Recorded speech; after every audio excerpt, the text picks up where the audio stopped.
Yan mga kapatid, ah, may sasaligutin na naman tayong mga katanungan sa mga gustong magpagamot sa atin.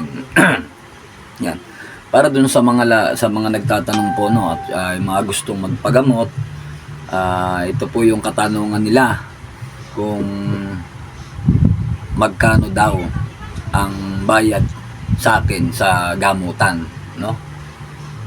Mga kapatid, sa totoo lang po, ang wala naman pong talagang bayad sa gamutan. Bahala lang kayo kung gusto nyong magdonasyon o hindi. So, yan po yung katotohanan. Pero, pag po kayo ay may mga kailangang gamiting panlunas na talagang dapat ilunas sa inyo para kayo'y gumaling, yun po yung may bayad. No? Kasi yun ay bibilin po natin. No? Yung gamutan po, yun ay donasyon lang. Hindi naman po pwede na may mga tama kayo sa mga internal organs nyo o kailangan bilan natin ng panlunas, ay hindi tayo bibili. Yun ang kailangan doon. Parang doktor din mga kapatid, no?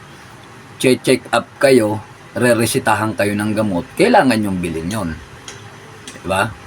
Yun po, kaya po nagkakaroon ng bayad kasi dito, pagka yung mga sakit po ng tao, may nakaprepare po ako na panlunas.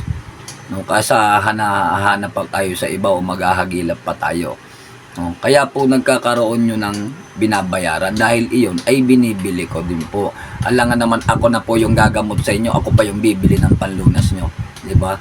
Para po maliwanagan po kayo ha. No, mga kapatid, ang dami nyo po kasing tanong. So kung may bayad, laging may bayad.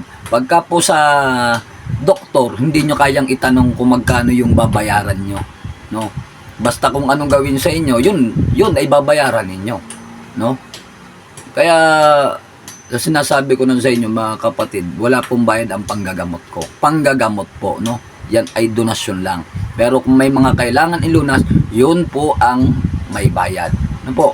Sana po yung maunawaan nyo.